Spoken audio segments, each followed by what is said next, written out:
সেনাপ্রধান চলমান পরিস্থিতি নিয়ে শনিবার দুপুরে ঢাকা ক্যান্টনমেন্টের হেলমেট অডিটোরিয়ামে উপস্থিত সকল সেনা অফিসার ও ভিটিসির মাধ্যমে সেনাবাহিনীর সকল ডিভিশনের কর্মকর্তাদের উদ্দেশ্যে বক্তব্য রাখেন। তার মতে সেনাবাহিনীর যে অর্পিত দায়িত্ব ছিল ব্র্যাকেটে আইন শৃঙ্খলা বজায় এবং জানমালের ক্ষয়ক্ষতি করা, সেটা আমাদের সেনারা ভালোভাবে পালন করেছেন এবং সেই জন্য তিনি সেনাদের প্রতি গর্বিতও বটে। সেনাপ্রধান আক্ষেপ প্রকাশ করেন যে রুলস অফ এনগেজমেন্ট অনুযায়ী সেনারা ভালো কাজ করেও বদনামের ভাগী। আসসালামু আলাইকুম দর্শক, আমরা গতকালকে শুনেছিলাম যে সেনাপ্রধানের একটা মিটিং হবে। সেই মিটিংয়ে একটা নতুন একটি সিদ্ধান্ত আসতে যাচ্ছে, দেশে একটা বড়সড় একটা পরিবর্তন আসতে যাচ্ছে। আসলে সেই মিটিংয়ে কি আলোচনা হয়েছে, সেনাপ্রধান পুরো সেনাবাহিনীর উদ্দেশ্যে কি বক্তব্য দিয়েছেন, সে বিষয়ে কিন্তু এখনো পুরোপুরিভাবে ক্লিয়ার না। তবে হ্যাঁ, কর্নেল মুস্তাফিজুর রহমানের এই বক্তব্য শুনলে আপনারা পুরোপুরি ক্লিয়ার হয়ে যেতে পারবেন, কারণ তার সাথে সেনাপ্রধান সহ অনেক সেনাবাহিনীর একটা হাত রয়েছে। তিনি একমাত্র এটার আসল ব্যাখ্যা জানতে পারবেন। এবং হ্যাঁ, তিনি আরেকটা তথ্য দিয়েছেন যে ভারত থেকে অনেক দেখা যাচ্ছে, অনেক নিউজ আসতেছে, ভারত থেকে গোপনে কিছু লোক আসতেছে, গোপনে কিছু ভারতের বাহিনী আসতেছে, যে বাহিনী দ্বারা প্রধানমন্ত্রী শেখ হাসিনা এইসব কিছু আটকাতে যাচ্ছে। দর্শক শ্রোতা, আসলে মূলত ঘটনা কি, চলেন আমরা কর্নেল সাহেবের মুখ থেকে জেনে আসি। সেই ফায়ারে কতজন আহত হয়েছে, শুরু লিখেছে আহত হয়েছে, নিহত না, নিহতের কোনো হিসাব উনি দেননি, ইত্যাদি ইত্যাদি। একই সাথে সেনাবাহিনীর জন্য মূল দায়িত্বটা কি ছিল সেটাও তিনি বুঝিয়ে বলেন। তার মতে সেনাবাহিনীর যে অর্পিত দায়িত্ব ছিল ব্র্যাকেটে আইন শৃঙ্খলা বজায় এবং জানমালের ক্ষয়ক্ষতি করা, সেটা আমাদের সেনারা ভালোভাবে পালন করেছেন এবং সেই জন্য তিনি সেনাদের প্রতি গর্বিতও বটে। সেনাপ্রধান আক্ষেপ প্রকাশ করেন যে রুলস অফ এনগেজমেন্ট অনুযায়ী সেনারা ভালো কাজ করেও বদনামের ভাগিদার হল, কারণ সেনাদের অনবরত প্রভোগ করছে স্বার্থের নিশ মহল। আমরা যেন সেই ফাঁদে পরে নিজেদের ভিতর হানাহানি না করি। তিনি এটাই বলেছেন যে সেনাদের কোনো দায়িত্ব দেয়া হয়নি যে রাজনৈতিক আন্দোলন দমন করার। সেনাবাহিনীর এই জন্য মিছিল অবরোধ এসব বাধা হয়ে দাঁড়ায়নি বা দাঁড়াবে না। তবে রাজনৈতিক আন্দোলনের নামে কেউ যদি জানমাল ও স্থাপনার ক্ষয়ক্ষতি সাধন করে, তাকে সেনাবাহিনী শক্ত হাতে দমন করবে। সেনাবাহিনীর বক্তব্যের পর উপস্থিত অফিসারদের প্রশ্ন রাখার সুযোগ ছিল। এ সময় অন্যান্য অফিসারদের গদ বাঁধা কিছু স্তুতিমূলক বক্তব্যের পাশাপাশি বেশ সুকৌশলে বর্তমানে ডেপ্লয়মেন্টে থাকা 3 জন অফিসার, একজন ক্যাপ্টেন, একজন মেজর এবং একজন লেফটেন্যান্ট কর্নেল, তাদের বক্তব্য সামনে তুলে ধরেন। এদের মধ্যে একজন ছিল 25 ইস্ট বেঙ্গলের মেজর নোমান, যার ফায়ারিং দৃশ্যটা ভাইরাল ছিল। ওই যে আমরা যেটা দেখেছি লাইন পজিশনে যে ফায়ার করতেছে, যেটা মিরপুরে। সুকৌশলে এই জন্যই বলবো কেননা এখানে বিজিবির একজন লেফটেন্যান্ট কর্নেল তার ডেপ্লয়মেন্টের অভিজ্ঞতা শেয়ার করেন।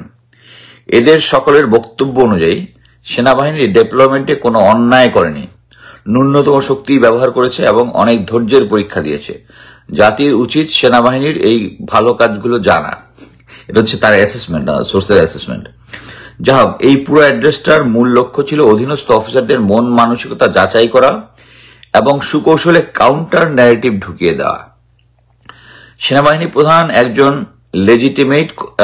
অনেক লেজিটিমেট কথা বললেও সমস্যার মূলে যে কথাগুলো বলেছেন না, যে কেন দেশের মানুষের এত ক্ষোভ আর কেন এত মানুষ মারা গেল, এ ব্যাপারে উনি এক ফোঁটা মুখে কথা বলেননি। সেনাপ্রধানের উদ্দেশ্য মহৎ হলেও তিনি বুঝতে পারছেন না বা উইলফুল ইগনোরেন্সে বারবার এটা এড়িয়ে যাচ্ছেন যে সরকার সেনাবাহিনীর কাঁধে বন্দুক রেখে উদ্দেশ্য হাসিলের চেষ্টা করছেন। উনি এটা বোঝার চেষ্টা করছেন না যে দিন শেষে বদনামের ভাগিদার সেই সেনাবাহিনী হলো, মানে তার মধ্যে এত ভালো কাজের পরেও। একটা কথা, মানে এরপরে লাস্টে সেনাপ্রধান তার বক্তব্যের এক পর্যায়ে সবাইকে জিজ্ঞেস করেন, আমরা যদি তার জায়গায় থাকতাম তাহলে আমরা কি করতাম? কেউ কোনো উত্তর দেয়নি। সো আমরা যে সবাই আশা করতেছিলাম যে সেনাবাহিনী এই প্রোগ্রামের মধ্যে দিয়ে ভালো কিছু আসবে, আমি এখন পর্যন্ত ভালো কিছু দেখছি না। এবং গ্রাউন্ডে এখনো ছাত্ররা আছে। যাই হোক, আমি আরেকটা জিনিস এখানে বলে রাখি যে আমরা সবাই আশা করেছিলাম এই মধ্যে ভালো কিছু হবে, আমি এখন পর্যন্ত ভালো কিছু পাই নাই। সো ছাত্রদেরকে এখনো গ্রাউন্ডে থাকতে হবে, কোনো ডাউট নেই। আর আমি আগে যে বলেছিলাম যে Waker versus general IKB, it's not, মানে আমার বলতে কিছুটা ভুল হয়েছে। তাহলে সেটা হচ্ছে জেনারেল ওয়াকার মানে আমি বলতে বোঝাচ্ছি যে সেনাবাহিনীর কাছে ক্ষমতা হস্তান্তর না, সেনাবাহিনী প্রথমে নিয়ে এটা সিভিল একটা অ্যাডমিনিস্ট্রেশনের কাছে। কারণ এই জিনিসটার মধ্যে আইনি জটিলতা থাকলেও যেটা আমি বিশ্বাস করি সেটা হচ্ছে প্রথমে উনি ক্ষমতা নিবেন এবং সিভিল একটা অ্যাডমিনিস্ট্রেশনের কাছে। এবং অবশ্যই এটা যেহেতু এই আন্দোলনের ফোরফ্রন্টে আছে ছাত্ররা, ছাত্রদের সাথে এখানে কোনো ইয়া নাই, ছাত্রদের সাথে আলোচনা করে, যেহেতু তারা গ্রাউন্ডে আছে এবং তারা এই দেশের জন্য জীবন দিচ্ছে এখন তাদের ডিমান্ডটাই মোস্টলি আর্মিকে মানতে হবে। যদি আর্মি ক্ষমতা নেয়, যদি নেয়, আর্মি নিলে সুবিধাটা হবে কি, তাহলে রক্তপাত যে চলতেছে এখনো, ওই রক্তপাতটা আর চলবে না, এটাই হচ্ছে মূল লক্ষ্য। কিন্তু যদি সেনাবাহিনী ক্ষমতা না নেয় তাহলে ছাত্রদেরকে ফুল ফ্লেজেড রেডি করতে হবে। এর মধ্যে আমি অনেকগুলো ডিস্টার্বিং, আপনারাও নিশ্চয়ই পেয়েছেন, কতগুলো পেয়েছি, বাট এই ইনফরমেশনগুলো ভেরিফাই করা যায় নাই। অনেকে ট্রেনের ছবি দিয়েছেন, ইন্ডিয়া থেকে সোলজার আসতেছে বা কি আসতেছে কেউ জানে না, ট্রেনের লাইট বন্ধ, এটা এমনও হইতে পারে। আমি অ্যাজিউম করি যে তারা বলেছিল এই মাসের মধ্যে তারা এই করিডোর টেস্ট এন্ড ট্রায়াল করবে, দেখবেন এই ঘাপলার ভিতরে টেস্ট এন্ড ট্রায়াল করতেছে, আই ডোন্ট নো, এমনও হইতে পারে কিছু একটা আনতেছে। আবার আমি একটা অসম্ভব ডিস্টার্বিং নিউজ পেলাম। নিউজটা হচ্ছে যে পুলিশের বাহিনীর যতগুলা ইউনিট আছে, যেরকম আর্ম পুলিশ ব্যাটালিয়ন, তারপরে আরো যে কতগুলা যারা ব্যাটালিয়ন হিসেবে থাকে ইমার্জেন্সি সিচুয়েশনে তারা ডিপ্লয় হয়, এদের প্রতিটা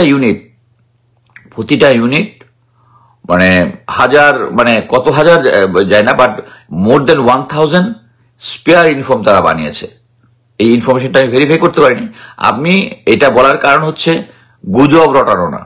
আমরা যদি সতর্ক থাকি, এরকম যদি কোনো কিছু থাকে, অবশ্যই এখন পুলিশ বাহিনী যারা আছেন, অনেকেই আছেন, তারা সাহায্য করতেছেন, তাদের কাছে এই জিনিসটা ভেরিফাই করতে পারেন এরকম কোনো কিছু চলছে কিনা। এবং আমি এখন পর্যন্ত পুলিশ বাহিনীর একটা অ্যাপ্লিকেশন দেখলেও গ্রাউন্ডে আমি দেখলাম যে এখনো তারা হুস্টাইল। সো এই আন্দোলনের লুজ হওয়ার কোনো সুযোগ নাই টিল শেখ হাসিনা লিভস। হ্যাঁ, এটা সত্য, অনেকে, শামীম ওসমান সহ অনেকে চলে গেছে। তারপর আমি আজকে একটা ছবি দেখলাম যে ফজলুল তাপস প্লেনে উঠেছে, একজন একটা পোস্ট দিয়েছে আমার কাছে, নিউজ পাঠিয়েছে। সো এটার কোনো সুযোগ নাই। ইটস নট দ্যাট আমি বলতেছি জেনারেল ওয়াকার আইকেবি থেকে ভালো, মিন্স হচ্ছে জেনারেল ওয়াকারের ক্ষমতা নিবে এবং সে অনুযায়ী চলবে। এটা হচ্ছে একটা সিভিলিয়ান ইন্টারিম গভর্নমেন্টকে দিবে এবং সিভিলিয়ান ইন্টারিম গভর্নমেন্ট গুলা কারা হবে, স্টুডেন্ট যারা আছে তারা নির্ধারণ করবে। এবং আমি এইটুকু বলতে পারি, এই প্রেশার এক ফুটা কমানোর সময় হয়নি। আমরা কালকের ভিতরে আমাদের একটা ফুরফুরা ভাব চলে আসছিল যে এখন ইমিডিয়েটলি চলে যাবে, আমি এটা এখন আর দেখতেছি না। হ্যাঁ, কালকে পর্যন্ত দেখতেছিলাম, এখন আর দেখতেছি না। সো আরেকটা জিনিস আমি বলে রাখি, আমি জেনারেল ইকবাল করিম ভুঁইয়া সম্বন্ধে বলেছি, আরেকটা বলি, উনি যখন সেনা প্রধান হয়েছেন, হওয়ার পরে আমরা যে ওই যে সেনাবাহিনী ট্রেনিং এর সময় উলফল্যান্ড আর ইন্ডিয়াকে বলি আমরা উলফল্যান্ড, আমরা হচ্ছে গ্রিনল্যান্ড, হ্যাঁ, এই কনসেপ্টটা উনি চেঞ্জ করে ওখানে স্টাফ কলেজের সমস্ত এক্সারসাইজ পেপারের মধ্যে উনি দিয়েছেন গ্রিনল্যান্ড আর ব্লুল্যান্ড। ওই সময় এটা আমি বলতে ভুলে গেছিলাম। উনি সেনাপ্রধান হয়ে এই জিনিসটা চেঞ্জ করেছেন। উনি বাংলাদেশে 2টা প্যারা ইনফেন্ট্রি রেজ করেছেন, যে প্যারা ইনফেন্ট্রি গুলা আমাদের ক্যাপাবিলিটি নাই শত্রু এলাকার মধ্যে ড্রপ করার, যেখানে আমরা কমান্ডো ব্যাটালিয়ন রেজ করতে পারতাম আরো 2টা ওই সময় কার্য উনি যখন ছিল 2টা। কারণ এই কমান্ডো ব্যাটালিয়ন গুলা থেকে সবসময় প্যারা ড্রপ করতে হয়, তারা প্যারাট্রুপার, বাট প্যারা দিয়ে ড্রপ করতে হবে তা না, they can use multiple system, ground based, river based, সব এনিথিং। বাট একটা প্যারা ইনফেন্ট্রি হচ্ছে তাদেরকে ড্রপ করতে হবে, otherwise they are just regular infantry. Whereas আমি তখন বলেছিলাম যে উনি যখন এটা করতে চাচ্ছে না কয়েকটা ইয়াতে, যে আমরা যদি কমান্ডো ব্যাটালিয়ন রেজ করি, commando battalion can also use as a infantry battalion রোলটা, but infantry battalion can't do the role of commando battalion. So এখানে জিনিসটা এরকম যে Sheikh Iqbal Karim Bhuiyan is a confirm Indian agent. So আমরা যদি চাই দেশটা একটা তত্ত্বাবধায়ক সরকার আসার পরে, তারা তো বিভিন্ন জায়গায় তাদের লোক বসা গেছে, এইটার যে একটা ক্লিন আপ করতে হবে, এটা ইকবাল করিম ভুঁইয়া স্যার থাকলে হবে না, ওয়াকার স্যার থাকলে সেম জিনিস হবে না। বাট আমি যেটা বুঝাতে চাইছি এর মধ্যে কনফিউশনে কিছু নাই, যে জেনারেল ওয়াকার ক্ষমতাটা নিবে, নেওয়ার পরে এটা অবশ্যই একটা ইন্টারিম সিভিল গভর্নমেন্টের কাছে হ্যান্ড ওভার করবে। কারণ সিভিল গভর্নমেন্ট কি হবে, আমি মনে করি ছাত্ররা এটা নির্ধার করবে। সো আমি আবারও স্ট্রংলি বলতেছি, এই আর্মির কনফারেন্সের মধ্যে দিয়ে আমি এখন পর্যন্ত কিছু পেলাম না। আমি তো আপনাকে বক্তব্যটা পড়ে শোনালাম, একটা বক্তব্য না, মানে এটা হচ্ছে একজন অফিসার ওখানে সিচুয়েশনটা দেখে উনি সবকিছু শুনে অ্যাসেসমেন্ট করে আমার কাছে পাঠিয়েছে। এর সাথে আমি যেটা দেখলাম যে কার ক্ষমতা নেওয়া বা এই ধরনের করার কোনো কিছু নেই, এবং এটা মেইনলি এই বক্তব্য সম্পর্কে আপনাদের মতামত দিবেন। এবং গতকালকে সেনাবাহিনীর যে বৈঠক হয়েছে, সেই সেনাবাহিনীর বৈঠকে সেনাপ্রধান তিনি বলেছেন যে আমরা জনগণের পাশে আছি, জনগণের পাশে জানমালের রক্ষার দায়িত্বে আমরা আছি। এতে কিন্তু পাবলিক কিন্তু খুশি। দেখেন, পাবলিক কিন্তু অনেক আগে থেকে সেনাবাহিনীর উপর একটা ভরসা তারা কিন্তু রেখেছে, এখনও কিন্তু সেনাবাহিনীর উপর আস্থা রয়েছে। তবে হ্যাঁ, এই সেনাবাহিনী যদি একমাত্র শুধুমাত্র সরকারের পক্ষে যায়, তাহলে কিন্তু জনগণ সেনাবাহিনীকেও মানবে না। এখনও কিন্তু সেনাবাহিনীকে অনেক সম্মান করে দেশের পাবলিক।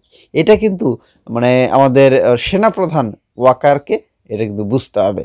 যাই হোক, আশা করছি ভালো থাকবেন, এবং হ্যাঁ, যেটাই করবে সেনাপ্রধান সেটা হয়তো বা দেশের জনগণের জন্য ভালো হবে। শুধু সরকারের দিকে দেখলে হবে না, সাধারণ মানুষ, বাংলাদেশের পুরো 18 কোটি মানুষের দিকে দেখতে হবে।